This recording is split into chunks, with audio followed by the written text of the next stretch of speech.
Yes, sir, you can proceed. Yes, you're right.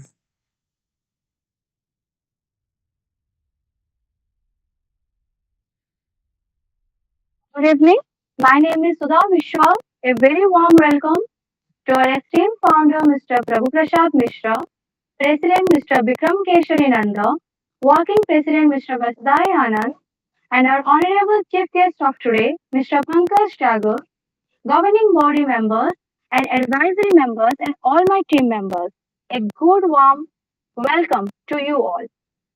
Thank you everyone for finding time and joining us in today's webinar. As we all know that today we gathered here for GPAT, the Graduate Pharmacy Aptitude Test, which is an annual All India examination conducted by NTA, National Testing Agency. And we all are aware that it is going to be held on this year, 22nd May 2023. A little information before we start the session. We are live right now in our official AVPSA YouTube channel.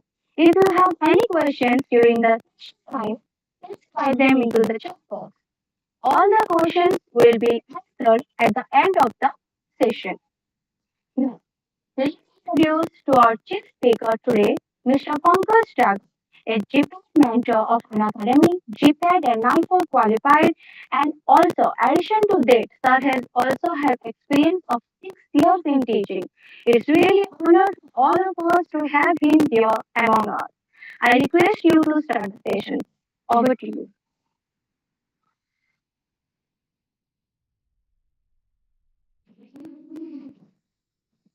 Thank you so much for the wonderful introduction. Uh, can I switch on my camera, please? Someone allow me. Yes, sir, just give me a moment. Yes, sir, you can. Yeah, thank you so much. I think I am visible to everyone now. Good evening, everyone. Good evening, sir. Good evening, sir. Okay, one thing I want from you guys, कितने लोग ऐसे हैं जो GPAT 2022 में अभी happy हो? Give me a thumbs up in the chat box, please. Give me a thumbs up in the chat box. अगर आप अभी जीपैट 2022 में अपेयर होने वाले हैं, 2023 में सॉरी, 2022 में 22 मई को अपेयर होने वाले हैं. Okay, great great great. काफी लोग हैं यहाँ से. ग्रेट.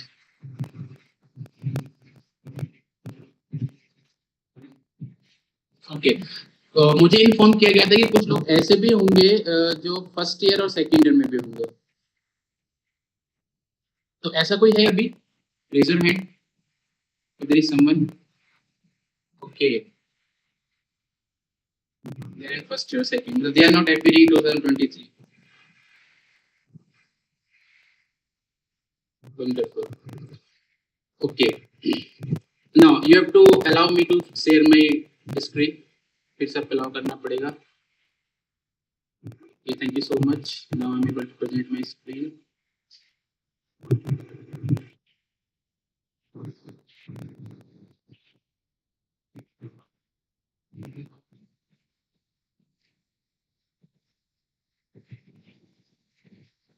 स्क्रीन दिख रही है मेरी?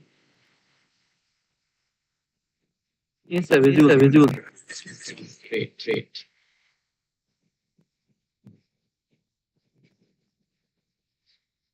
ओके, देखिए सबसे पहले जो लोग अभी 2022 मई को 22 मई को अपेयर होने वाले हैं, मैं टेल यू अभी जो चीजें मैं बताऊंगा सिर्फ समझना है, कुछ नई चीज स्टार्ट नहीं करनी पड़नी कि ज्यादा टाइम मैंने नई चीज स्टार्ट करनी नहीं है मेरे को. हो सकता है कि आपको मैं कोई क्वेश्चन कराऊंगा आपको यार मैंने पढ़ा नहीं है, मैं इसको पढ़ लेता हूं. कीजिएगा ऐसा, ठीक है? तब टॉपिक को आपको रिवीजन करना है, कर लीजिएगा. नई चीज को स्टार्ट कर पढ़ना.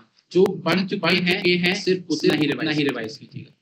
सिर्फ उसको रिवाइज कर. पहली चीज तो ये, ठीक है? क्योंकि इस क्लास में first year second year third year बच्चे हैं जो आगे जाके अपेयर होंगे. तो मैं बेसिक से स्टार्ट करूंगा और धीरे जो है जो प्रेजेंटेशन का जो लेवल होगा वो इंक्रीज होता है. क्लियर है? ठीक है.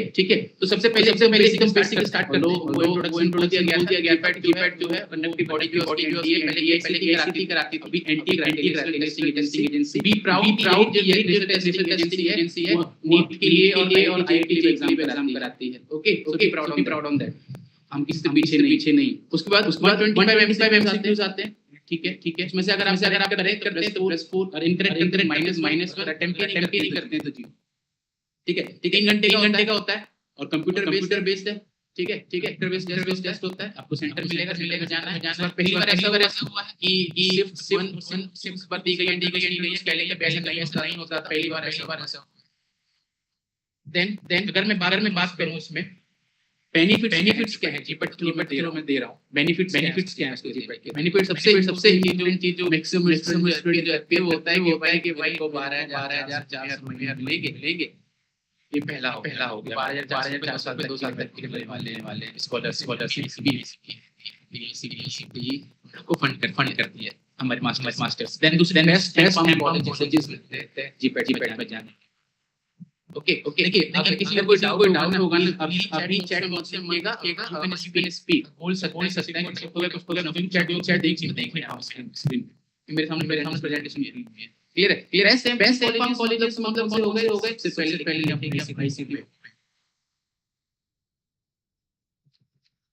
आईसीटी बॉम्बे, उसके बाद IIT आप 12th में होंगे तो मैक्सिमम लोग ऐसे होगा मन नहीं होगा बीफार्म IIT जाना होगा, देखिए, ठीक है। और उनका मन नहीं होगा। लेकिन अभी आपके पास है, आप भी जा सकते हो, मैं बताऊंगा कैसे। ये सीपेट का ये फायदा है, IIT नहीं पर, ठीक है। सार ये सब कॉलेजेस के नाम से, सबके नाम से। Jamia,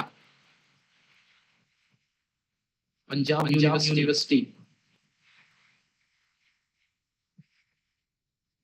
bits Pilani, AIT Mesra, AIT में लिखा है फीस बहुत ज्यादा है। बिट्स प्लानी को मैंने नीचे रखा। आपको टारगेट ये रखना है कि आप कम से कम फीस में पढ़ें। अगर आप जीपेट दे रहे हैं अच्छा क्वालिफाई में आप जाएंगे, 4 में जाएंगे, फीस बहुत कम है। ये फायदा पंजाब यूनिवर्सिटी जाएंगे, फीस बहुत कम है, तो ये फायदा आपको होगा। आपको फेलोशिप भी मिल रही है, फीस भी बहुत कम, ठीक है। सोफिस्टिकेटेड इंस्ट्रूमेंट आपको मिलते हैं, CMS जो आपको ऑब्वियसली प्राइवेट कॉलेज में पढ़ रहे हैं, सब में नहीं मिलेंगे। CMS आपको मिलेगा, PNC पे आप काम कर पाएंगे वहां पे, ठीक है। तो ये सारी चीजें जैसे तो अगर इंटरेस्ट आगे जाके रिसर्च काम करना है उनको ये सब मिलेंगे। और भी बहुत सारे स्टूडेंट्स को मिलने वाले हैं। देन ऑब्वियसली प्लेसमेंट जो होगा प्राइवेट कॉलेजेस के कंपैरिजन में बेटर प्लेसमेंट, ठीक है। उसके अलावा बात कर रहे हो तो आपके पास ऑल ओवर इंडिया क्राउड होता है। किसी प्राइवेट कॉलेज में पढ़ रहे होते हैं तो बहुत रेयर ऐसा होता है कि बाहर से पढ़ रहे होते हैं, तो अब वहां पर लोकल सोसाइटी आपकी हो जाती है। कोई आसपास मैक्सिमम नीचे लोग आते हैं, बस पढ़ने उतना ही दूर के लोग होते हैं। बट जब एक नेशनल लेवल के गवर्नमेंट ऑल ओवर इंडिया साथ, कोई दिल्ली से है, कोई गुजरात से है, और राजस्थान से, ठीक है। अलग मेंटालिटी के लोग, अलग स्कूलों से, अलग कॉलेजेस से आते हैं जो कि अपने अलग नॉलेज लेकर आते हैं। तो वो सब एक जगह इकट्ठा होता है, उससे आपका डेवलपमेंट है। ये फायदा उस एनवायरनमेंट का फायदा होता है कॉलेजेस का। क्यों बोलते हैं IIT स्ट्रांग होते हैं? वो उस प्रोसेस के थ्रू जाते हैं, लोगों को देखते हैं क्यों IIT वाले करते हैं, क्यों एक ही देखते हैं, हम प्रोसेस को जानते हैं। That's the reason we college school जाते हैं। जब कॉलेज और जा रहे होते हैं, सिर्फ हम अपने फैकल्टी से नहीं सीखते हैं। हमारे आसपास जितने लोग होते हैं ना, हमारे क्लास में 40-60 लोग होते हैं, उन लोगों से भी सीखते हैं। एक चीज कैसे करना है, किस टाइप पे रखना है, सिचुएशन को कैसे हैंडल करना है, सारी चीजें हम लोग सीखते हैं। तो जितना बेटर कॉलेज होगा, बेटर एनवायरनमेंट होगा, उसके स्टूडेंट्स होंगे, उतना ही डेवलपमेंट होगा। क्लियर है। देन जब आप वहां पर रहते हैं तो हम लोग अलग बातें करेंगे। किसी लोग बोलेंगे कि हम कैसे टॉपिक की तैयारी करता हूं, जाकर मैं की तैयारी में चला जाऊंगा, ठीक है। मैं ये कोलैबोरेशन कर ले, सारी चीजें आपको सुनने मिलेंगी कॉलेजेस के अंदर। मैं ये पेपर लिख रहा हूं, कोलैबोरेट कर रहा हूं, उसके साथ मेरे को क्या होगा, PhD का बेनिफिट मिल जाएगा। तो ये सारी चीजें जब हम एक अपने ही जैसे बोलते हैं सोसाइटी से बिलोंग करते हैं, उनके साथ में रह जाते हैं तो सही चीजें सीखने को मिलती है। सबका थोड़ा सा ऑलमोस्ट सेम होता है। जब अलग अलग सोसाइटी से लोग ठीक है यूनिवर्सिटी कॉस्मोपॉलिटन के स्टूडेंट आपको आईटी का अंदर आईटी दिल्ली के अंदर आईटी कानपुर के अंदर ये सब पीएचडी देते हैं आप लोग based on GPAT and your skills. Obviously जब जीपीएट क्वालीफाई करोगे कॉलेज में जाओगे स्किल्स डेवलप करोगे तो बेटर लेगा। ठीक है किसी भी आईआईटी का भाग्य दीजिएगा ना आपको मिलेगा बीफार्म बीओ जीपीएट क्वालीफाई आपको वहां पर पीएचडी मिल किसी भी कॉलेज को किसी भी एम्स के अंदर आपको पता होगा कि एमएससी फार्माकोलॉजी के अंदर होती है। ठीक है उसके बाद पीएचडी की मिलती है मास्टर मिल सकती है आपको इसके जाके आपका ड्रीम टाइम पे अभी भी पूरा हो सकता है इसमें पढ़ने का आईआईटी में पढ़ने का। क्लियर है कितने लोगों को यहाँ पे पता है आईएसएम के अंदर हम लोग आईएसएम धनबाद के अंदर हम लोग एमटेक फार्मास्यूटिकल टेक्नोलॉजी कर सकते हैं एमटेक फार्मास्यूटिकल टेक्नोलॉजी। इसका एवरेज प्लेसमेंट जो होता है हमारे टॉप कॉलेज से ज्यादा होता है फार्मास्यूटिकल टेक्नोलॉजी। आईएसएम धनबाद बहुत बड़ा नाम है, वहां पर फार्मेसी स्टार्ट हो रहा है। ठीक है इसके लिए आपको कीट अपीयर करना पड़ेगा, इसके आपको कीट अपीयर करना पड़ेगा। तो ये अपॉर्चुनिटीज हैं आपके पास जीपीएट के बेनिफिट्स हैं। ठीक है आपको बहुत अच्छा कॉलेज मिलेंगे स्टूडेंट्स मिलेंगे गाइड मिलेंगे आपके पास एक से अपॉर्चुनिटी बढ़ेगी अगर आप उसको जाते तो। अगर मैं जीपीएट की बात करूं तो मैंने इसके बेनिफिट्स सब्जेक्ट माइनर के अंदर किया हुआ है अपने हिसाब से। हो सकता है किसी की और बट मेरी थ्योरी है कि मेजर सब्जेक्ट ये होते हैं माइनर सब्जेक्ट ये होते हैं और ये मिडिल में रखता हूं। ठीक है ये मेरी थ्योरी है। मेजर सब्जेक्ट जैसे कि फार्मेसी अगर मैं बात फार्मेसी के अंदर आते हैं हमारे पास फार्मास्यूटिक्स में टेक्नोलॉजी फार्मास्यूटिक्स में लिख दे रहा हूं टेक्नोलॉजी के अंदर आता है टैबलेट्स। ये मैं अभी बच्चों की बात कर रहा हूं जो स्टार्ट करेंगे फिर ठीक है फाइनली के लिए हो सकता है ये सारी चीजें बेकार हो कि वो स्पेस से जा चुके हैं तो उनको थोड़ा सा वेट करना पड़ेगा। मैं उन पेपर पे बात कर पाऊं। ठीक है टैबलेट हो गया एरोसोल्स हो गए स्टेरलाइजेशन हो गया माइक्रो एनकैप्सुलेशन हो गया ये सारा टेक्नोलॉजी का पार्ट होता है। इसी के अंदर फार्मेसी में रहता है फिजिकल फार्मेसी को फिजिकल फार्मेसी में अगर बात करूंगा अंदर आ जाता है आपका rheology माइक्रोमैरेटिक्स rheology माइक्रोमैरेटिक्स colloids suspension emulsion ये सारी चीजें इसके अंदर आती हैं। ये इंपॉर्टेंट है। फार्माकोलॉजी हमारे पास डीएनएस सीबीएस एंटीबायोटिक्स चार टॉपिक्स हमारे लिए इंपॉर्टेंट है। फार्मास्यूटिकल एनालिसिस इन टॉपिक इसके अंदर इंपॉर्टेंट हाइड्रेशन क्रोमेटोग्राफी स्पेक्ट्रोस्कोपी कहने बहुत आसान लग रहा है अभी बस हाइड्रेशन है इसको अंदर जाते तो डेप्थ पढ़ना पड़ता है। देन फेवरेट ऑर्गेनिक केमिस्ट्री ठीक है ऑर्गेनिक केमिस्ट्री को पढ़ना है प्यार करना ऑर्गेनिक लोग बोलते हैं ऑर्गेनिक केमिस्ट्री नहीं एक्चुअली में हम बेवफा होते हैं उसके लिए। ठीक है ऑर्गेनिक केमिस्ट्री आखिर तक साथ देगी। एक बार दिल लगा के तो देखो उसको पढ़ के तो देखो ऑर्गेनिक कभी साथ नहीं छोड़ती आपका। जो चीजें जैसी होनी है वैसी ही लोग पता नहीं उसको उतना वो बना के ऑर्गेनिक केमिस्ट्री इजी है भाई।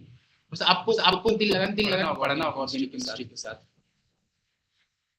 और अगर मैं बताऊं ऑर्गेनिक केमिस्ट्री सबसे ज्यादा सपोर्टिंग सब्जेक्ट है जीपीएट पॉइंट ऑफ व्यू से। पढ़ना क्या है आपको पढ़ना है मेडिसिन पढ़ना है हाइब्रिडाइजेशन पढ़ना है आइसोमेरिज्म पढ़ना है हेटेरोसाइक्लिक कंपाउंड्स पढ़ने हैं इलेक्ट्रोनेगेटिविटी कॉन्सेप्ट पढ़ना है नेम रेगुलेशन दी हुई है जो नेम रेगुलेशन सिलेबस में सिर्फ वही पढ़नी है फालतू से नहीं पढ़नी हार्मोनिक कंपाउंड्स की नेम उन्होंने स्पेसिफिक करके उन्हीं से क्वेश्चन आएगा। उसमें भी इतने क्वेश्चन आते हैं से हर बार क्या करेंगे वॉल क्वेश्चन के ऊपर क्वेश्चन पूछेंगे। एक ही पेपर दो क्वेश्चन पूछ ले रहे हैं। सिर्फ क्या होगा नहीं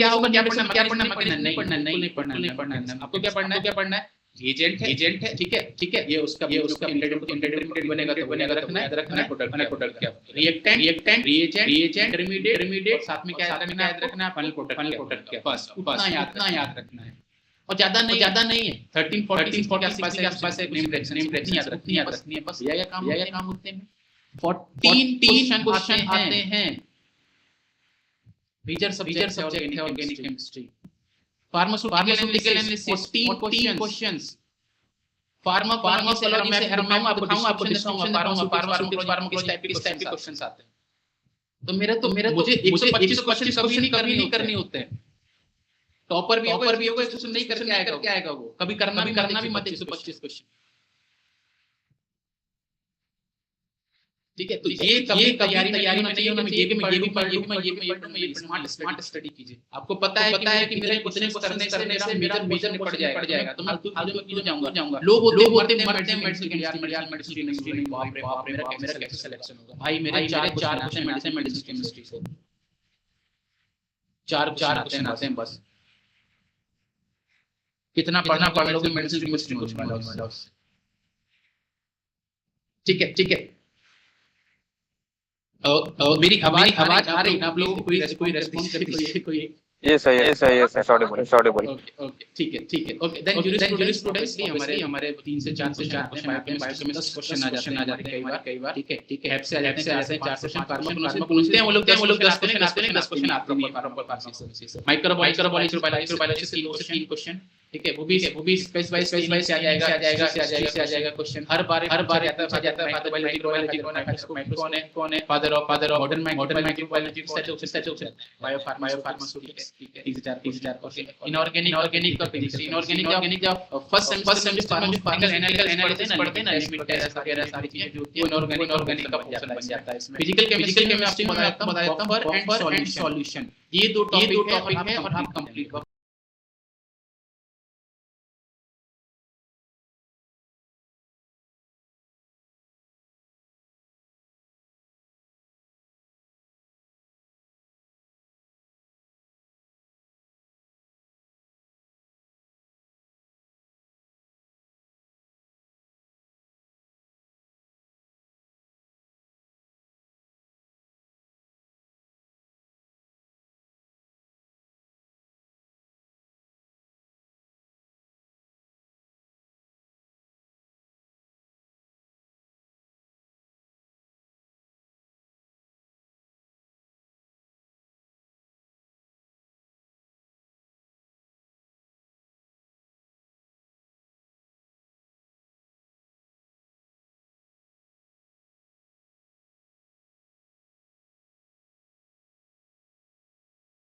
याद रखिए। गेट जब पहले होता गेट के पेपर्स गेट पहले क्वेश्चन सेम क्वेश्चंस में भी होते हैं। एनटीए क्वेश्चंस स्टैंडर्ड बना के गेट पहले होता। एसीटी जो आता था उस टाइम पे स्कूलों को नहीं छोड़ते ना, उस टाइम क्वेश्चंस आते हैं, ठीक है। लेकिन जब डेट जब आता पहले क्वेश्चंस अच्छा जाता है। ये एनटीए हुआ सब्जेक्ट वाइज आते हैं। 38 क्वेश्चन आते हैं, फार्मेसी से 38 आते हैं, फार्मा 10 आते हैं, 28 आते हैं फार्माकोलॉजी से और अदर सब्जेक्ट से लेकर मैनेजमेंट सब्जेक्ट बायो स्टैटिक्स के बारे। ये ईयर वाइज, ठीक है। इस ईयर में किस टॉपिक से फार्माकोलॉजी के क्वेश्चन आए उसके हिसाब से क्लासिफिकेशन दिया हुआ है। 2017 क्वेश्चन आते हैं, 2020 में 22 में, ठीक है। जनरल फार्माकोलॉजी से पहले क्वेश्चन आए 5 4 3, ठीक है। इंपॉर्टेंट चीज देखोगे ईएनएस अभी इंपॉर्टेंट चल रहा है, सीएनएस इंपॉर्टेंट चल रहा है, हार्मोन से जाते हैं और उसके बाद अगर देखोगे सीपीएस इंपॉर्टेंट, बहुत ज्यादा चीजें हो जाती है। हमको मेजर नहीं पढ़नी होती है। उसके अलावा एंटी कैंसर होता था ना, करवाता था। ऐसा हुआ ही नहीं पूछा। अब देखो 2017 में कोई 2018 में पूछा गया, 2019 में कोई पूछा गया, 2020 में पूछा गया, 2021 पूछा गया, 22 में कोई पूछा गया। तो अपने आप तरीके से देख लेना है इतना नहीं है। पता चला है जब पढ़े जा रहे हो सही नहीं है। ऐसा मत होने दीजिएगा अपने साथ। स्मार्ट स्टडी कर, मतलब ऐसे नहीं लग जाना है, मतलब खुद और अपनी तैयारी सब कुछ करके नहीं, ऐसा नहीं स्मार्ट स्टडी करके। देखिए ये फार्मेसी से हर बार 12 क्वेश्चन, 7 क्वेश्चन, 10 क्वेश्चन करना क्या है। फार्मेसी के लिए सुब्रमण्यम पाती है, एसपी अग्रवाल की बुक आती है, एसपी अग्रवाल की दी है, एसपी अग्रवाल को ना बहुत इजी लैंग्वेज लिखा हुआ है और उसके कुछ क्वेश्चंस रहते हैं। एक टॉपिक खत्म हुआ जस्ट कुछ एमसीक्यूज रहते हैं, उन्हीं एमसीक्यूज को ऐसे पेपर में डाल दिया जाता है। पढ़ा टॉपिक लैंग्वेज में उसको रिमेंड करता हूं। पीछे क्या है उससे एमसीक्यू सॉल्व करते हैं। फार्मास्यूटिकल मतलब aerosols, tablet capsule, same question आते हैं हर बार।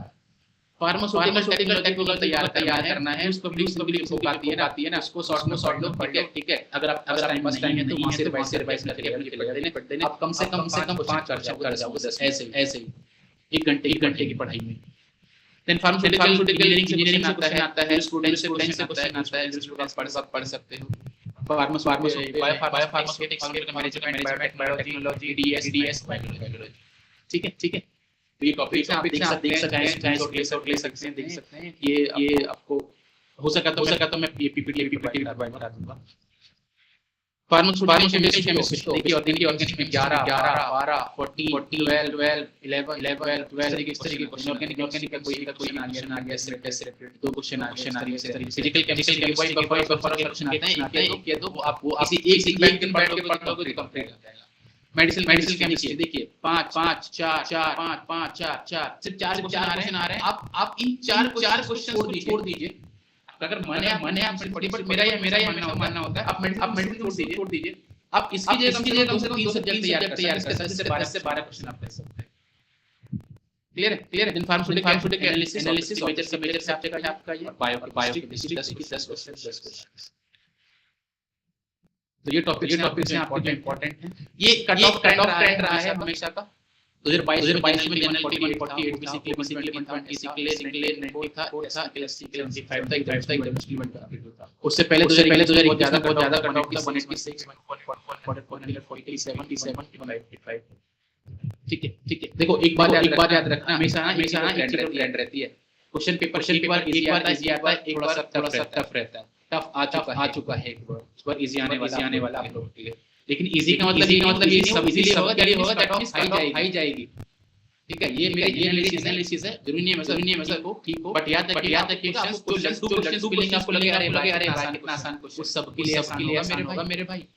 ठीक है, तो याद रखना उस चीज को भी। 163 30 था, हाईएस्ट रहता है इसके बीच में लाई करता है। 316 से 3 मतलब 500 मार्क्स नहीं लाता है। अगर मेरे को 500 मार्क्स नहीं है, सिर्फ पढ़ के क्यों जाऊंगा? मुझे उतना पढ़ना है कि अंदर में 300 तक स्कोर कर सके, सब कितना पढ़ के जाऊंगा। क्लियर। चलिए तो जो लोग सब बात बोलेंगे। यस जो लोग अभी जीपैट 2023 देने वाले हैं, मैं चीजें बता रहा हूं। पहली चीज तो ये कॉन्फिडेंस रखना है अपने ऊपर। आप लोग मेहनत करके आए हो, अभी तक अपने लिए स्टैंड लिया है कि हाँ मैं जीपैट दूंगा। 4 लाख बच्चा बी फार्म पास करता है 1 साल में इंडिया में, ठीक है। 1400 कॉलेज है इंडिया में, 4 लाख बच्चा एक बार में ग्रेजुएट होता है 1 साल के अंदर। और उन 4 लाख में से सिर्फ 50,000 बच्चा जो होता है ना, वो जीपैट देता है। मतलब वॉरियर तो आप अपने आप में अभी हो ही, क्योंकि आपने ये ठाना कि मैं जीपैट दूंगा। उन 3.5 लाख लोगों को तो आपने ऐसे ही पीछे छोड़ दिया। ठीक है, अब रही बात रैंक की, अपने ऊपर भरोसा रखो। अगर आपने सच में मेहनत करी है ना, वो मेहनत बिल्कुल काम आएगी। अभी आप जब भी एग्जाम देने बैठते होगे, सोचते होगे कि मतलब मेरे से वाला क्वेश्चन नहीं बन रहा। यकीन मानो, जब एग्जाम सेंटर में अंदर बैठोगे ना, यू विल फील कि आप जो हो वो एकदम डिफरेंट। वहां पे आपका बेस्ट निकल कर आता है। जब आप एग्जाम देते हो एकदम बेस्ट निकल कर आता है आपका। ठीक है, तो कॉन्फिडेंस के साथ जाना है वहां पे। ये मत सोचिएगा कि मेरा तो होगा नहीं, मैं क्या करूंगा। ये सब चीजें बहुत दिमाग में आएंगी कि लोग क्या बोलेंगे, मैंने मेहनत करी इतनी नहीं हुआ। ये सब छोड़ दीजिए। आपने अपने लिए ठाना है कि आपको जीपैट देना है, किसी और के लिए नहीं ठाना है। आपने अपने लिए रिस्पॉन्सिबिलिटी ली है। तो कोई और आके उस रेस्पॉन्सिबिलिटी को जो आपकी है उसको अफेक्ट नहीं कर सकता, जो आपने जिम्मेदारी ली उसको अफेक्ट नहीं कर सकता। जितना आप सोचोगे उतनी आपकी तैयारी जो है वो अफेक्ट होगी। तो इतना इस बारे में सोचना ही नहीं, छोड़ देना उस चीज को, जो होगा देखा जाएगा। मुझे अपना बेस्ट देकर रहना है क्योंकि मैंने तैयारी करी है, मैंने अपनी रिस्पॉन्सिबिलिटी ली। क्लियर है? चलिए कुछ टाइप के क्वेश्चंस मैं आपको बताता हूँ, किस टाइप के क्वेश्चन आते हैं और उनको किस तरीके से सॉल्व करना है, क्या अप्रोच रखना है। अब बात आती है जो अभी जीपैट 2023 में अपेयर होने वाले उनके लिए।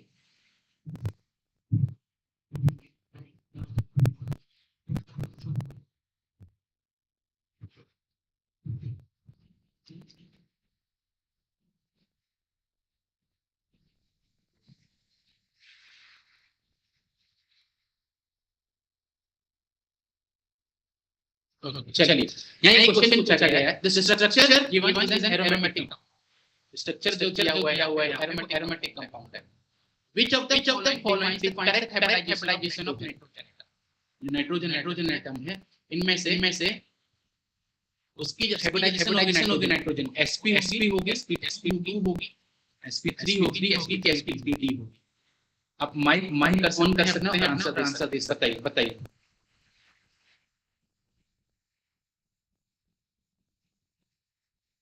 Or you can write in the chat box.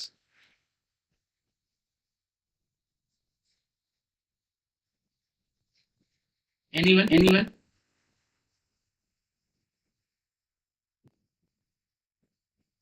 चलिए देखिए देखने में क्या लगेगा ना इसमें एक बॉन्ड पेयर, दो बॉन्ड पेयर, तीन बॉन्ड पेयर, एक लोन पेयर। मतलब क्या हो गया ये? मतलब ये हो गया 1 3 4 sp3। ये देखने बच्चा आएगा जल्दी देखेगा 1 2 4 स्मार्ट वर्ड स्टार्ट करेगा सी लगा चलेगा, लेकिन उसने क्वेश्चन को ध्यान से पढ़ा ही नहीं। Structure given in aromatic compound, aromatic अगर एरोमेटिक कंपाउंड की बात, उसकी रूल्स पहले चीज क्या होगा? साइक्लिक होगा, लिनार होगा,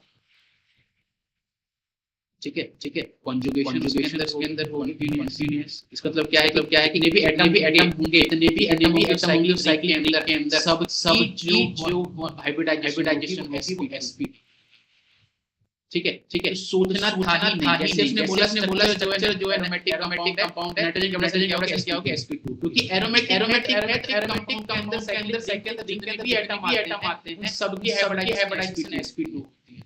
ये तो हो गया हमारा लॉजिक। दूसरी चीज ये एरोमेटिक कंपाउंड है, ये जो लोन पेयर होता है ये पायरोल है ना, ठीक है। ये जो लोन पेयर होता है एरोमेटिक के अंदर कंजुगेशन पार्टिसिपेट करता है, एंगेज होता है, हाइब्रिड करता रहता है, डिलोकलाइजेशन होता रहता है। दैट मींस इसका सिस्टम में अवेलेबल है 1 2 3 तीन ही बॉन्ड पेयर अवेलेबल।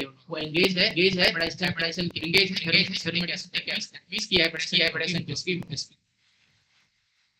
तो किस तरीके का अप्रोच रखना है? ओके चलिए what will be the pH of the solution if 100 ml 0.1 molar acetic acid to 100 ml of 0.1 molar solution? ये दिया हुआ है आपको, ठीक है। आंसर देना चाहे तो माइक ऑन करके आंसर दे सकते हैं।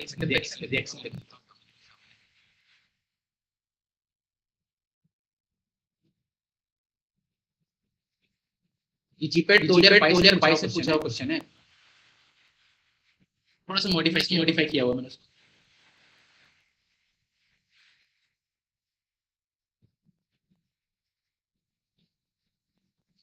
एसिड बेस पैटर्न का क्वेश्चन, ठीक है। तो हुआ क्या है कि एसिटिक एसिड है, एक वीक एसिड है, सोडियम हाइड्रोक्साइड है, ये एक स्ट्रांग बेस है। इन दोनों रिएक्शन कराई है। तो एक तो जल्दी की जो रिएक्शन है वो है एसिड वर्सेस स्ट्रांग बेस की, ठीक है। चलिए अब ये बोल रहे हैं 100 ml 1 मोलर एसिटिक एसिड है, ओके, ठीक है। हमको पता है molarity is equal to number of moles divided by volume of solution in liter, solution in liter। ये होता है। अब अगर लीटर में नहीं है, ml में 1000 कर देते हैं। मोलैरिटी हमको गिवन है, molarity molarity of given is 0.1 number of moles हमको चाहिए वॉल्यूम हमको पता है सॉलिड का 100 ml that means acidic acid के जो मोल होंगे वो होंगे 10 मिलीमोल्स NaOH के जो मोल्स होंगे वो होंगे 10 मिलीमोल्स रिएक्शन जो होती है मोल मोल इसका रेट करेगा बनाएगा सोडियम एसिड ये है सॉल्ट न्यूट्रलाइजेशन रिएक्शन है एसिड करेंगे सॉल्ट और वाटर बनाएंगे ठीक है 10 मिलीमोल मतलब क्या हो रहा है इक्विवेलेंस पॉइंट रीच हो चुका है सिर्फ बचेगा क्या के पास के अंदर सॉल्ट और वाटर अब इसमें आता है लॉजिक आप लोगों को अगर अगर एक्सप्लेनेशन पढ़ी है सही से पता होगा कि वीक एसिड स्ट्रांग बेस का इक्विवेलेंस उसकी जो pH होती है वो हमेशा ग्रेटर देन से या फिर बेसिक pH ये हो गया रटने वाला चीज क्या लिख देता हूं यहां पे पहला पॉइंट रटने वाला आपने रटा हुआ होता उस टाइम जब तैयारी कर रहे थे तो आपको पता होना चाहिए कि इक्विवेलेंस पॉइंट पे वीक एसिड स्ट्रांग टाइम पे इक्विवेलेंस जो आता है उस पे pH जो होती है हमेशा है वो greater than 7 pH is greater than 7 pH is greater than 7 मतलब बेसिक pH होती है चीजें ये रटने वाला हो गया दूसरी चीज लॉजिकल चीज क्यों हमेशा ग्रेटर देन 7 होती है क्योंकि जब इक्विवेलेंस आएगा तो सोडियम एसिटेट और बचेगा और सोडियम एसिटेट है और सॉल्ट किसका है स्ट्रॉन्ग बेस और एसिड का स्ट्रॉन्ग बेस सॉल्ट का योग करेगा सॉल्ट हाइड्रोलिसिस कैसे करेगा इस तरीके से देखो ये सॉल्ट है ये दो में टूट जाएगा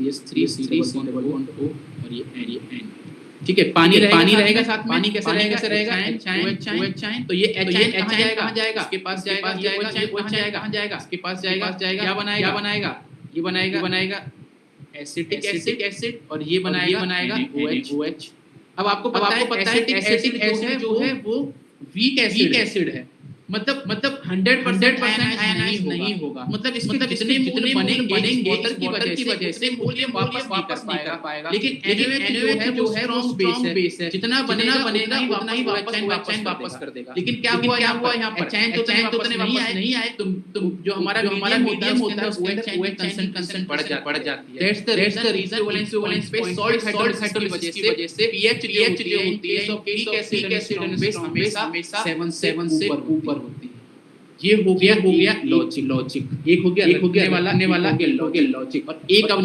निकालते हैं इसमें कैलकुलेशन से निकलता है ऐसे pH = 7 प्लस हाफ के half PA plus half log C. Log C is the concentration of salt. इस फॉर्मूला से आप सकते हो उसको यहाँ पर मैंने क्योंकि यहाँ पर जरूरत नहीं पड़ेगी तो इसमें यहाँ पे नहीं लिया है वरना आप लिख सकते हो कि जो एसिड का वो 1.2 into 10 power -5 अब आप इजीली इसमें बता सकते हो कौन सा होगा option acidic pH basic option D जो होगा इसमें एकदम करेक्ट अप्रोच ये रखना है बहुत लंबा क्या करेगा देखिएगा इसको what is the solution 100 ml acetic acid 100 ml tomato concentration same equivalence point पे बेसिकली लगा के चला जाएगा अगला क्वेश्चन कर रहा होगा बच्चा इतना तेज बनना है इतना तेज बनना है करते टाइम पे समझ में आ रहा है आप समझाओ कोई चीज any respond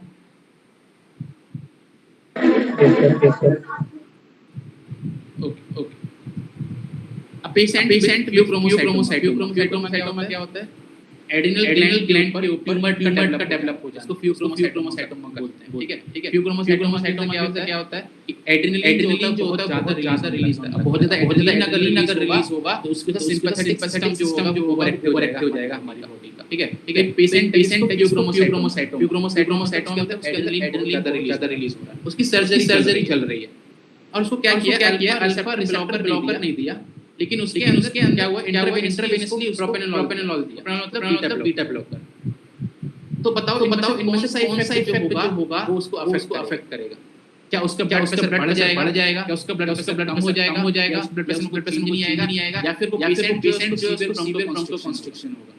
which one will be the correct option? चलिए इसको लॉजिकली समझते हैं इस चीज को। सबसे पहली चीज, हमारे पास दो रिसेप्टर पे हमारा एड्रेनलिन काम करता है। एड्रेनलिन काम करता है दो रिसेप्टर, अल्फा पे और एक बीटा। ठीक है। अब किस पे क्या काम करता है वो मैं देख सकता हूं आपको। यहां पे लिखना है आपको ए बी। ठीक है। अल्फा 1 2 और यहां लिखना है सी और डी। अल्फा 1 पे अगर एड्रेनलिन जो होगा उसको स्टिमुलेट करेगा because vasoconstriction. See for constriction, वैसोकंस्ट्रिक्शन।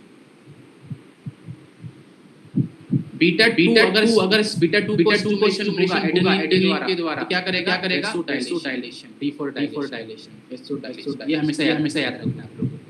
Adrenaline alpha 1 पे क्या करेगा कंस्ट्रिक्शन, ए बी सी याद रखना। बीटा 2 पे करेगा तो वैसोडाइलेशन। इसको हम बोलते हैं कंपनसेटरी मैकेनिज्म। मतलब एक चीज ठीक है ब्लड वेसल डायलेट कर रही है और क्या कर रही है कॉन्स्ट्रिक्ट कर रही है। That means diameter of blood vessels का वो मेंटेन रहेगा वहां। ठीक है। इसके से क्या होगा ब्लड प्रेशर जो होगा वो मेंटेन रहेगा। ये कंपनसेटरी मैकेनिज्म बॉडी का हमारा। अब उन्होंने क्या बोला है पीछे में कि उन्होंने अल्फा ब्लॉकर नहीं दिया। रिसेप्टर ब्लॉकर अगर देते क्या करता है अल्फा ब्लॉक करता एड्रेनलिन को बाइंड करने का मतलब क्या होता डायलेशन होता। लेकिन उन्होंने बीटा ब्लॉक कर दिया। क्या करेगा बीटा रिसेप्टर पे आने से एड्रेनलिन को रोक देगा। अगर इस पर नहीं आएगा तो वैसोकंस्ट्रिक्शन होगा। मतलब होगा क्या कि यहाँ पर क्या हो रहा है वैसोकंस्ट्रिक्शन को ब्लॉकर नहीं दिया। अल्फा 1 जो ब्लॉक हो स्टिमुलेट हो रहा है कंस्ट्रिक्ट करेगी तो मतलब डायमीटर कम होगा। ऊपर से कंपनसेटरी मैकेनिज्म जो था उसको भी ब्लॉक कर दिया। बीटा रिसेप्टर ब्लॉकर देंगे तो वैसोकंस्ट्रिक्शन और ज्यादा होगा। दैट मींस क्या होगा कि there will be rise in the blood pressure. There will be rise in the blood pressure. अगर हम क्या करते अल्फा रिसेप्टर ब्लॉकर देते ब्लॉकर देते तो उसकी वजह से एड्रेनलिन अल्फा रिसेप्टर से नहीं बाइंड कर पाता। रिसेप्टर नहीं बाइंड करता तो क्या कर पाता वहां पर रिसेप्टर बाइंड नहीं करेगा डायलेशन कॉन्स्ट्रिक्ट नहीं होगा वो चीज। लेकिन अगर बीटा 2 से अगर बाइंड उसको होने से रोक देंगे तो फिर भी वैसे कॉन्स्ट्रिक्शन होगा। चीजें क्लियर हुई? ये भी जीपीटी 2022 का क्वेश्चन है। तो ये जो अभी से एपीएल होने वाले हैं तो सबको इसका आंसर आना चाहिए था। क्या मुझे बता सकता है एक नाम अल्फा रिसेप्टर ब्लॉकर का? जो लोग अभी एपीएल हुए कोई भी एक अल्फा रिसेप्टर ब्लॉकर का नाम बता सकता है कोई? चलो सेलेक्टिव अल्फा का नाम बता सकता है कोई?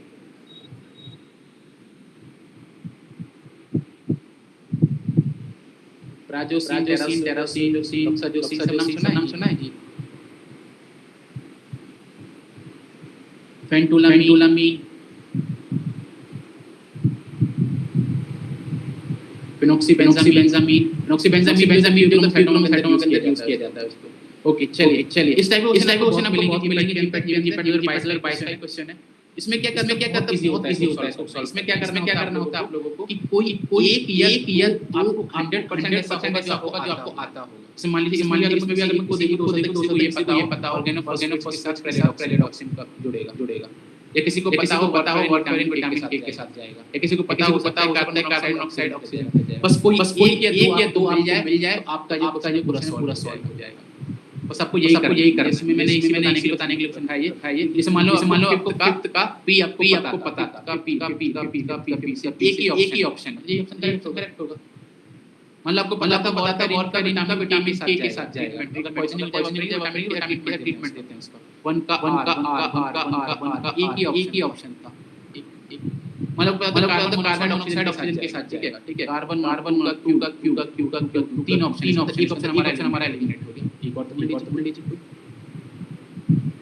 इस तरीके से पूछ रहा है इस टाइप के क्वेश्चंस के अंदर। स्पान 40 केमिकली बताइए सॉर्बिटन मोनो होगा परम्यूटेट होगा। इस टाइप क्वेश्चन करने के लिए स्पान का है याद रखना है LPSO Lakshman public office. L for laurate मतलब परम्यूटेट मतलब 40, स्टीरेट मतलब 60, ओलेट मतलब हो गया 80। ठीक है, याद रखिएगा लक्ष्मण पब्लिक ऑफिस LPSO हमेशा 40 परम्यूटेट ऑप्शन बी इसका आंसर होगा। LPSO Lakshman public school office.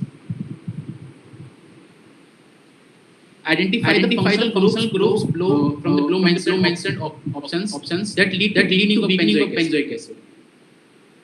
अब इस क्वेश्चन में अगर आपको नहीं पता है बेंजोइक एसिड कैसे होगा, क्या ग्रुप लगेगा कि नहीं होगा, तो आप एक लॉजिक लगा सकते हैं इस क्वेश्चन में। आपको इतना पता होगा एग्जाम में अपेयर हो रहे हैं कि ये जो ग्रुप है OH और NH2 ग्रुप, ये दोनों सेम टाइप के ग्रुप। यहाँ पर प्रेजेंट होता है, यहाँ पे बिलोंग करते हैं। क्लोरीन और NO2 जो होते हैं ये इलेक्ट्रॉन विड्रॉइंग ग्रुप होते हैं। तो मतलब अगर ऑप्शन आएगा ना तो A और C साथ में आएगा और B और D ही साथ में आएगा। बस इतना लॉजिक लगाना इस क्वेश्चन में। देखो A और B नहीं साथ A और C B और C नहीं साथ A और D नहीं साथ। ऑब्वियसली इसमें CMC। ये तो हो गया मेरा वाला या फिर दूसरा क्वेश्चन क्या है, अगर मैं इसको लॉजिकली सॉल्व करूंगा किसी भी एसिड स्ट्रेंथ को चेक करना है, CP एसिड की स्ट्रेंथ करना है तो ये चेक कर लो कॉन्जुगेट बेस जो बनेगा वो स्टेबल है कि नहीं है। कॉन्जुगेट बेस जो बनेगा वो स्टेबल है कि नहीं है। इससे चेक कर सकते हो उसके एसिड की स्ट्रेंथ कम होगी कि ज्यादा होगी। मतलब यहाँ पर कॉन्जुगेट क्या होगा, नेगेटिव चार्ज आएगा और किसी भी चार्ज स्पीशीज के जितना चार्ज बढ़ाओगे उतनी ही अनस्टेबल होगी। जितना चार्ज करोगे उतनी स्टेबल हो जाएगी। मतलब इसके ऊपर अगर मैंने कोई इलेक्ट्रॉन डोनेट लगाया उसकी स्टेबिलिटी कम हो जाएगी। स्टेबिलिटी कम होगी तो यहाँ पर स्टेबल होगा। अनस्टेबल होगा तो मतलब ये इस पोजीशन से आने में इसके जाएगा। मतलब इसकी जो स्ट्रेंथ होगी वो कम होती चली जाएगी। That means इलेक्ट्रॉन डोनेटिंग अगर हम देंगे बेंजोइक एसिड को उसकी स्ट्रेंथ को कम करेंगे। इलेक्ट्रॉन विड्रॉइंग ग्रुप अगर देंगे तो उसको बढ़ाएंगे। A और C इलेक्ट्रॉन डोनेटिंग ग्रुप यही है जो बीट करेंगे बेंजोइक एसिड की स्ट्रेंथ को। Loss of taste and side effect Covid के टाइम पे आप लोगों को सबको पता है कि हो रहा था तो वहां पर जो हमारे स्पाइक प्रोटीन थे वो इस एंजाइम के बाइंड करते थे, हमारा लॉस ऑफ टेस्ट होता था। तो उसी हिसाब से निकाला गया। नॉर्मली याद रखते हैं कि जो हमारे ईच इनहिबिटर्स होते हैं उनका जो साइड इफेक्ट होता है लॉस ऑफ टेस्ट। केप्टोकिल होता है इसी इनहिबिटर होता है। क्लोनिडिन होता है वो अल्फा 2 एगोनिस्ट होता है। वेरापामिल ब्लॉकर होता है। प्राजोसिन होता है वो अल्फा 1 ब्लॉकर होता है। अल्फा 1 ब्लॉकर के साथ क्या होता है साइड इफेक्ट का याद रखिएगा हमेशा। पोस्चुरल हाइपोटेंशन या फिर ऑर्थोस्टैटिक हाइपोटेंशन बोलते हैं उसको। Karl Fischer agent is commentary is a solution. ये कुछ मैंने यहाँ पे रखा है कि अगर आपको कोई ऐसा ऑप्शन मिलता है कि आपको आंसर नहीं पता है, कोई ऐसा ऑप्शन मिलता है बहुत ज्यादा मेमोरी में बहुत ज्यादा टाइम लगा बहुत लंबी लेंथ में दी गई हो बाकी ऑप्शंस के कंपैरिजन में। मतलब ऑप्शन वही होगा जिस ऑप्शन में ज्यादा मेहनत की है ना बाकी कंपैरिजन में ऑप्शन 100% वही होगा। कुछ क्लैरिफाई करने के लिए रखा जाता है। अगर आपको नहीं पता है कि काल प्रेशर एजेंट क्या यूज होता है, यूज ट्रीटमेंट मॉइस्चर के डिटरमिनेशन में यूज किया जाता है, तो आप देखेंगे कि हम वही इसमें मेहनत लगाया है। सल्फर आयोडीन सल्फर डाइऑक्साइड पायरिडिन यही ऑप्शन पता है। तो इस टाइप से क्वेश्चन करते हैं। जैसे कि क्वेश्चन आते हैं कई बार both A and B both A and C तो मैक्सिमम उसमें 50% से 70% चांस होता है कि वही ऑप्शन होगा। ऑल ऑफ द अबव बहुत ज्यादा चांसेस होते हैं, नन ऑफ द अबव कभी चांस नहीं होता। एक ये क्वेश्चन है जब बच्चे पेपर को देकर आए थे बताएंगे मैं वाला क्वेश्चन नहीं कर पाया और मुझे इस क्वेश्चन को देख के हंसी आ गई। ध्यान से देखिएगा question. Identify the product form when cholestene is treated with bromine. Two cholestene की सेकंड पोजीशन पर डबल बॉन्ड है। टू कोलेस्टीन मतलब ये उसको ब्रोमीन के साथ ट्रीट किया गया। बताइए प्रोडक्ट क्या बनेगा।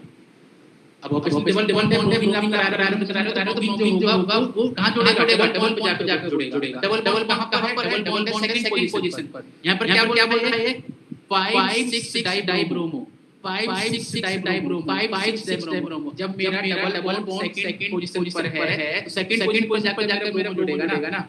एक ही ऑप्शन था। बच्चों को लगा अरे पुलिस स्ट्रक्चर दे दिया, बाप रे कैसे सॉल्व करोगे, ट्रीटमेंट करना था। क्वेश्चन में कुछ था ही नहीं।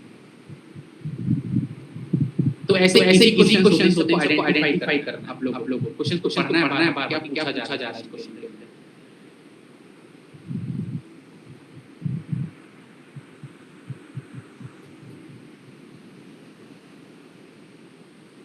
ओके सो मेरी तरफ से आज के लिए इतना ही था इसमें। बस मैं लास्ट में ये बताना चाहूंगा जो बच्चे भी एग्जाम देने जा रहे हैं 22 मई को, कॉन्फिडेंस के साथ जाइएगा, आपने तैयारी की है उस पर भरोसा रखिएगा, अपना बेस्ट दीजिएगा वहां पर,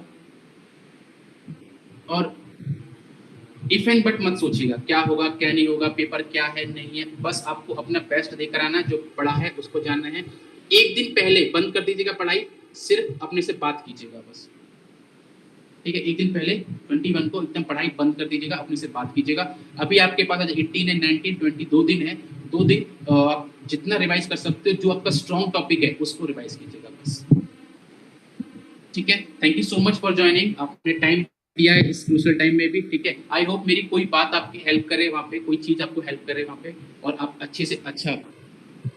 ओके प्रियव्रता, एनालिसिस के लिए देखिए आप अलग अलग बुक यूज कर सकते हैं। जैसे कि अगर मैं टाइटेशन की बात करूंगा तो टाइटेशन में आपको क्या करना है, टाइटेशन में आपको आशुतोष कर की एक बुक आती है, आशुतोष कर, उसको आप पढ़िएगा, ठीक है। स्पेक्ट्रोस्कोपी के लिए भी आपको अलग अलग बुक फिर पढ़नी पड़ेंगी। क्रोमेटोग्राफी के लिए आप अलग बुक पढ़ सकते हो, तो आपको अलग अलग बुक के हिसाब से वो रखना है। जैसे कि मैं अगर जी किरण जी बोलिए, किरण ओके वेरी गुड। ओके कुछ लोगों ने आंसर दिए थे, मैं आपको बोला था आपको माइक ऑन करके आंसर देना चाहिए था, मैं देख ही नहीं पा रहा था। Okay great. जगन्नाथ बोले थे sp3, आई होप जगन्नाथ आपको समझ में आ गया होगा। sp3 नहीं होगा उसका, sp3 sp2 होगा। सत्यजीत दास ने बोला very good. Terazosin alfuzosin, okay great great great, ठीक है। और कुछ लोग ऐसे होंगे जिन लोगों को अभी अगर कुछ गाइडेंस चाहिए होगी, ठीक है, या फिर हमारा जो अनअकैडमी का जो टेलीग्राम चैनल है उसको ज्वाइन करना होगा, तो you can ping me on this number. I am writing this number in chat box, ये मेरा ऑफिशियल नंबर है ग्रुप ऑनलाइन अकेडमी का, ठीक है। मैं आपको उस ग्रुप में ऐड कर दूंगा। आपको नोट्स वगैरह को चाहिए होंगे, बुक्स वगैरह, तो हम वहाँ पे सारी बुक्स जीपीटी के प्रोसेस पेपर्स वो सब मिलते हैं, यहाँ पे डाउनलोड कर सकते हैं डायरेक्ट। तो इस नंबर पर पिंग कर सकते हैं, ठीक है, अनअकैडमी लिख के या फिर ग्रोटरी लिख के। ग्रोटरी हम लोग का अकेडमी है जो कोलैबोरेशन में काम करता है अकेडमी के साथ। ये लिखेंगे तो मैं आपको उस ग्रुप में ऐड कर दूंगा, ठीक है। अगर किसी को कोई डाउट हो दे कैन आस्क, अदरवाइज हम यहाँ पे सेशन क्लोज कर सकते हैं। If you have any questions around, please put in the chat box or unmute your mic and you can ask. हम डायरेक्टली पूछ सकते हैं, आप कोई प्रॉब्लम नहीं है। Yes. It's an information to our YouTube viewers also. If you have any questions, please put the question in the YouTube comment section. We will forward you. Okay Arshad नमस्ते, ठीक है ग्रेट। देखिए मैं बहुत अच्छा पूछा आपने ये, बट ओके मेरे बर्ता में ऊपर का आंसर देने के बाद आपको बताता हूँ, ठीक है। Which college best if not qualified GPAT, अगर आपको क्वालिफाई नहीं होता है तो कौन सा बेस्ट कॉलेज होगा। देखिए बहुत सारे कॉलेजेस हैं, अगर जीपीटी क्वालिफाई नहीं होता है, बीबीडीआईटी लखनऊ में है, ठीक है, जीजेयू हिसार के अंदर है, उसके बाद आप बीआईटी मेसरा के अंदर भी एडमिशन ले सकते हो। बट कोशिश कीजिएगा कि आप तैयारी, आपको पता है ना वो चीज़, कंपटीशन बहुत कम है जीपीटी में, बहुत कम कंपटीशन है। अब जरा सी मेहनत करोगे जीपीटी आप क्वालिफाई कर जाओगे, बहुत कम कंपटीशन। मैं कह रहा हूँ ना 50,000 बच्चे जो हैं वो सिर्फ अपीयर करते हैं, और उनमें से सिर्फ 10% बच्चे ऐसे होते हैं जो एक्चुअल में तैयारी करते हैं जीपीटी की। 10% यानी 5,000 बच्चे बस। सोच रहे हो कितना कम कंपटीशन है। हल्का सा एफर्ट डालो जीपीटी क्वालिफाई, हल्का सा एफर्ट डालो जीपीटी क्वालिफाई। एनालिसिस के इंपॉर्टेंट टॉपिक, 3 टॉपिक इंपॉर्टेंट है आपके, टाइट्रेशन, उसके बाद आपका क्रोमेटोग्राफी और स्पेक्ट्रोस्कोपी। टाइट्रेशन के अंदर आपका आ जाता है एक्वस और non aqueous titration. Aqueous titration के अंदर आपका आ जाएगा एसिड बेस, रिडॉक्स, कॉम्प्लेक्सोमेट्रिक्स और प्रेसिपिटेशन टाइट्रेशन। देन उसके कुछ चीजें होती है जैसे कि पोलैरोग्राफी पढ़ना होगा आपको। देन आपको वहाँ पर कुछ कुछ टेक्निक्स होती है टाइट्रेशन की, कंडक्टोमेट्री आपको, पोटेंशियोमेट्री आपको पढ़नी होगी, वो सारी चीजें पढ़ सकते हैं, टाइट्रेशन के अंदर पार्ट आता है। क्रोमेटोग्राफी आप जानते हैं, आपको टीएलसी पढ़ना होगा, एसपीटीएलसी पढ़ना होगा, एचपीएलसी पढ़ना होगा, गैस क्रोमेटोग्राफी पढ़ना होगा। देन स्पेक्ट्रोस्कोपी में आपको मास, एनएमआर और आईआर और यूवी ये पढ़नी होगी टेक्निक्स। उसके अलावा आपको फ्लेम फोटोमेट्री और एटॉमिक एब्जॉर्प्शन स्पेक्ट्रोस्कोपी पढ़नी होगी। और कोई डाउट एनीवन? प्लीज क्वेश्चंस पूछिए। अगर आप अभी जीपेट की तैयारी करना चाहते हैं तो जरूर पूछिए क्वेश्चंस। तो गेट एग्जाम से बीफार्म वाले आईआईटी में कैसे जा सकते हैं? They are not eligible right no. क्या बात कर रहे हैं आप? क्यों नहीं एलिजिबल है जी? आप जो आपकी इंजीनियरिंग जो होती है उसके बराबर है आप। गेट से मैं बता रहा हूँ आपको, आप जाके आज आईएसएम धनबाद में लिख देता हूँ इसमें, आईएसएम धनबाद जाके चेक कीजिएगा। कीट आप देंगे और कीट जब देंगे आप हमें फार्मास्यूटिकल टेक्नोलॉजी के अंदर एमटेक होती है आईएसएम धनबाद में मिल जाना होता है, आपका प्लेसमेंट सोर्स अच्छा खासा हो जाने वाला है।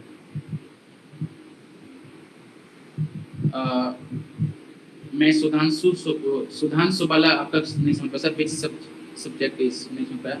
मेडिसिन केमिस्ट्री कैसे प्रिपेयर करेंगे? मेडिसिन केमिस्ट्री अगर आपको प्रिपेयर करनी है ना तो आप क्या कीजिए, एक बुक आती है जिसका नाम है अलगर समी,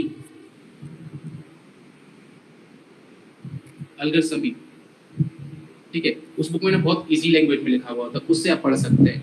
थ्योरी मत पढ़िएगा, थ्योरी आप फार्माकोलॉजी से पढ़िएगा, उससे आप स्ट्रक्चर्स और रिएक्शंस पढ़ लीजिएगा बस। थ्योरी आप हमेशा स्टैंडर्ड बुक से पढ़िए, केडीटी से पढ़िए, ठीक है। Which subject is most important subject है कि फार्माकोलॉजी बहुत इंपॉर्टेंट है, फार्मास्यूटिक्स इसके अंदर फार्मास्यूटिकल टेक्नोलॉजी और फिजिकल फार्मेसी ये बहुत इंपॉर्टेंट है। देन आपके लिए ऑर्गेनिक केमिस्ट्री बहुत इंपॉर्टेंट है, फार्मास्यूटिकल एनालिसिस बहुत इंपॉर्टेंट है, ये सारी चीजें इंपॉर्टेंट है। जूरिस्प्रूडेंस में कौन सा टॉपिक इंपॉर्टेंट है? जूरिस्प्रूडेंस में इंपॉर्टेंट है, देखिए सबसे पहले आप शेड्यूल्स पढ़ेंगे, फॉर्म्स के बारे में पढ़ेंगे, पीसीआई कैसे बना, ठीक है, पीसीआई के अंदर कॉन्स्टिट्यूशन क्या होता है, कौन से इलेक्टेड मेंबर्स होते हैं, कौन से नॉमिनेटेड मेंबर्स होते हैं, कौन से एक्स ऑफिशियो मेंबर्स होते हैं। फॉर्म के बारे में आपको पढ़ना है कि 21 फॉर्म किस लिए दिया जाता है, 21A किस लिए दिया जाता है, 20 फॉर्म किस लिए दिया जाता है, 24, 28 ये फॉर्म किस लिए दिए जाते हैं, ठीक है। देन आपके एक्ट्स होते हैं, जैसे कि 1954 में क्या आया था, 1955 में क्या आया था, 1949 में पीसीआई बना था, ठीक है, 1971 में क्या आया था, वो सारी चीजें आपको याद रखनी है। ये जूरिस्प्रूडेंस का है।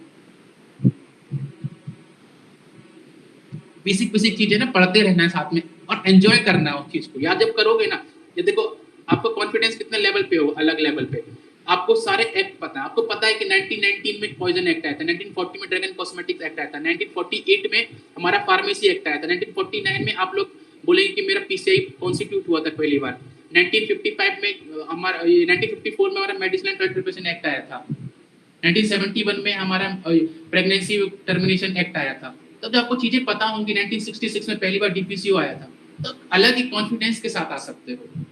मैं भी देखिए, मैंने बताया आप लोगों को ताकि आप लोगों को लगेगा इसको पता है, तो वो कॉन्फिडेंस रखना है हमेशा। हम लोग हमेशा बोलते हैं कि नहीं फार्मेसी में कुछ स्कोप नहीं, क्यों नहीं। मैं बताऊं आपको, मेरे ही फ्रेंड का अभी बायोकॉन में उसका प्लेसमेंट हुआ है। उन्होंने यहाँ से बीआईटी मेसरा से उन्होंने बीफार्म किया था, देन उन्होंने जीआरई दिया, जीआरई देके वो बाहर से उन्होंने एमएस किया, एमएस करने के बाद सबमिट हुई, बायोकॉन में 1 करोड़ का पैकेज लगाया उनका। तो हाउ कैन यू से कि हमारा यहाँ पर स्कोप नहीं है? मैं हमेशा बोलता हूँ, अगर मेरे सामने कोई ये बहुत बात बोलेगा कि फार्मेसी का स्कोप नहीं, मैं तो पकड़ के ढूंढ दूंगा उसको। प्रॉब्लम ये है कि हम अपनी स्किल्स पे काम नहीं कर रहे हैं। हम ये सोच के बैठ चुके हैं कि नहीं होगा कुछ भी, ऐसा नहीं है। अभी के टाइम में फार्मेसी किसी से कम नहीं है, बेस्ट प्रोफेशन है, बेस्ट किसी भी चीज में मान लो, प्लेसमेंट पॉइंट ऑफ व्यू से मान लो, आरामदायक नौकरी के हिसाब से मान लो, रिस्पेक्ट के हिसाब से मान लो, बस वो चीज करना क्या, हमको अपनी स्किल सुधारनी है। 4 साल आपको मिलते हैं, उसके बाद एक एग्जाम आपको देना होता है, 4 साल का सब्जेक्ट पढ़ के। वो बेसिक एग्जाम से कंपटीशन बिल्कुल कम।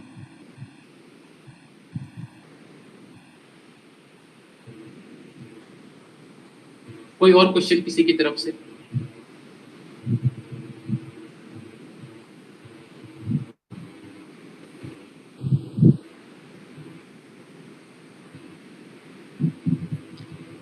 ठीक है, ओके। तो मेरे आगे में ये कहना, मेहनत करते रहिए, किसी के दूसरे के भरोसे बिल्कुल मत रहिएगा, और ये मत सोचिए कि बस पढ़ लिया हूँ मैं, मुझे अब जाकर बस नौकरी मिल जाए एक मार्केटिंग की, वहाँ पे जाके मार्केटिंग कर लूंगा मैं, बस खत्म हो जाएगा मेरा काम। तो जितना अपने आप को लेवल अप कर सकते हो उतना लेवल अप करके जाना।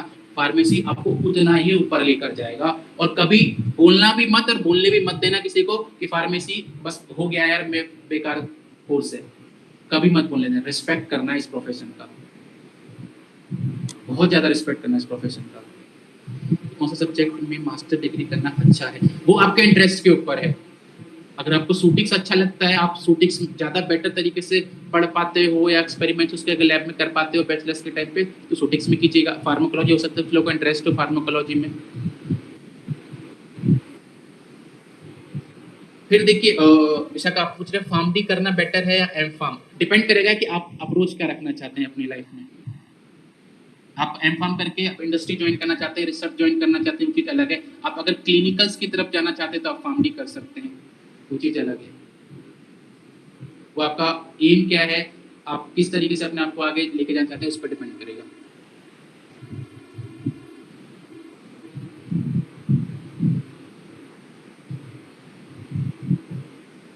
अगर आप में से कुछ लोग ऐसे हैं जो लोग जीआरई देना चाहते हैं तो वो भी जरूर प्रिपेयर कीजिएगा। जीआरई देके बाहर जाइए, एमएस करके आइए, फिर यहाँ पर ज्वाइन कीजिए इस चीज़ को।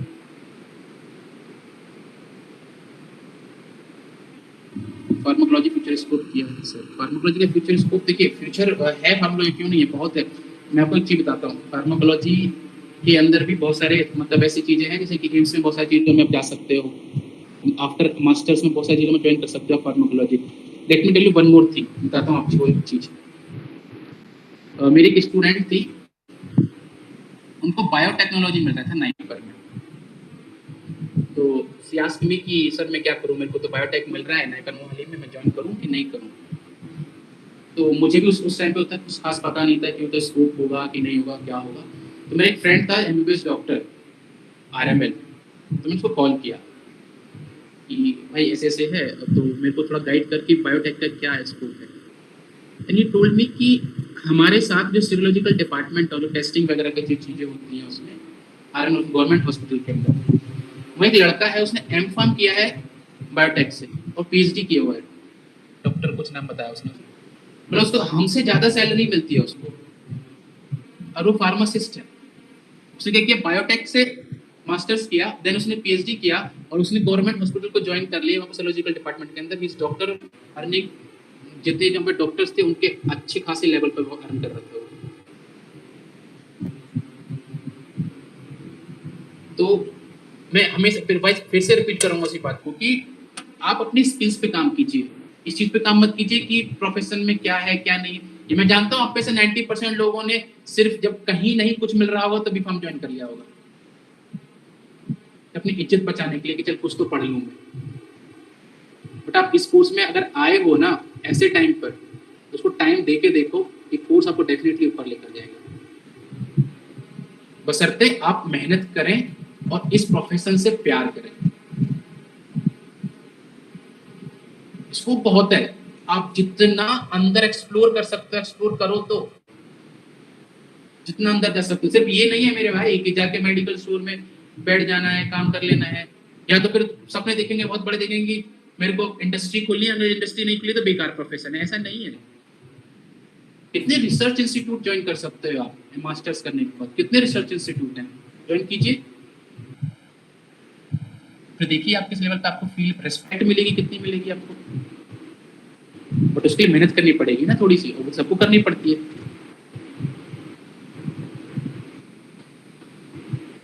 मेहनत लाइफ में हमेशा करनी पड़ेगी, तो उससे बेटर अभी मेहनत कर लो।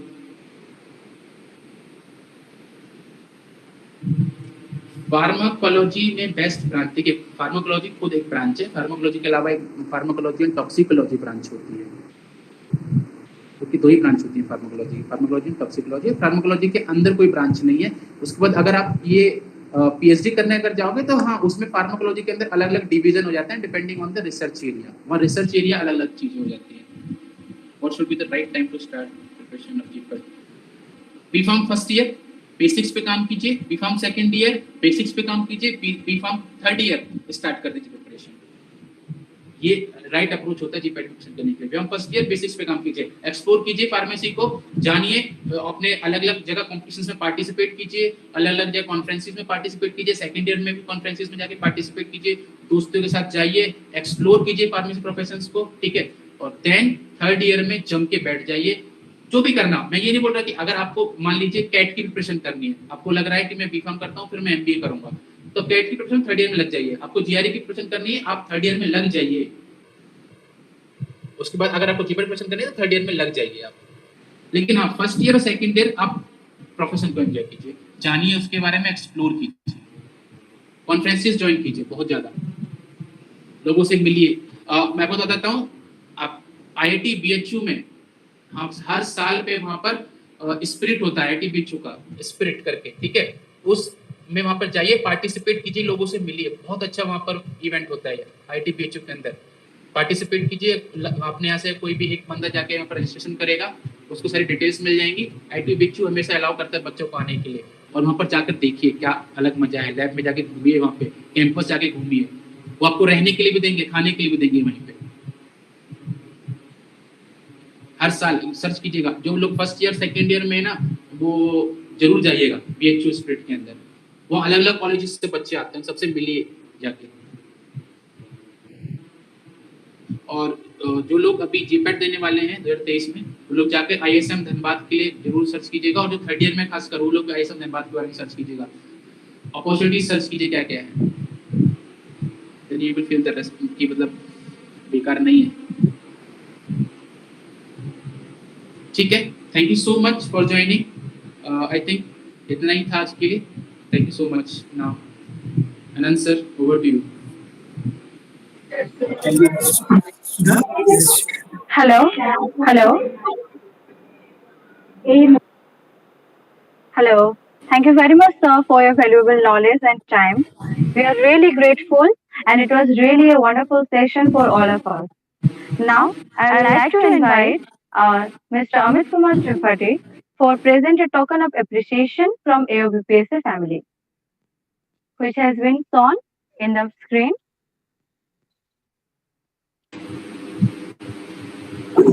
Yes, sir. Thank you. Thank you for your valuable speech. I am really appreciated for your speech. Really, sir, you given some good knowledge about our pharma academy. Thank you so much for inviting me, sir. Thank you so much for this token of appreciation. Yes, sir. Thank you, sir. Thank you very much. Now it's time for vote of thanks. For that, I would like to invite Mr. Vasudhan Anand.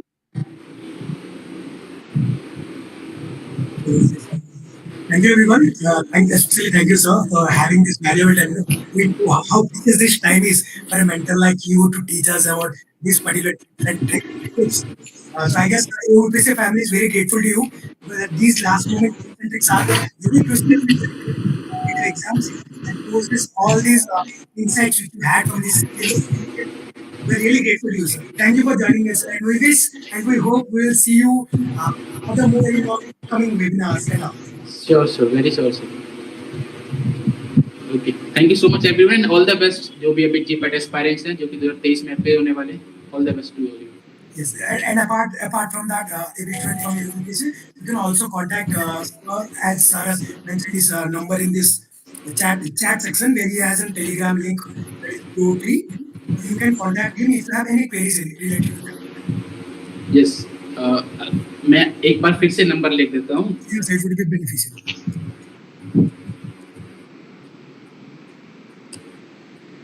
आप यहाँ पर ping कर सकते हैं गुरुट्री या Unacademy करके, और मैं आपको टेलीग्राम चैनल जो है उसमें ऐड कर दूंगा। Yes, I'll say this contact with anyone who ever approach us for the number, which is sir. So thank you for having us, sir, and thank you for having us, and thank you for that precious time. Thank you. Okay, thank you. Sia, we can stop the live now.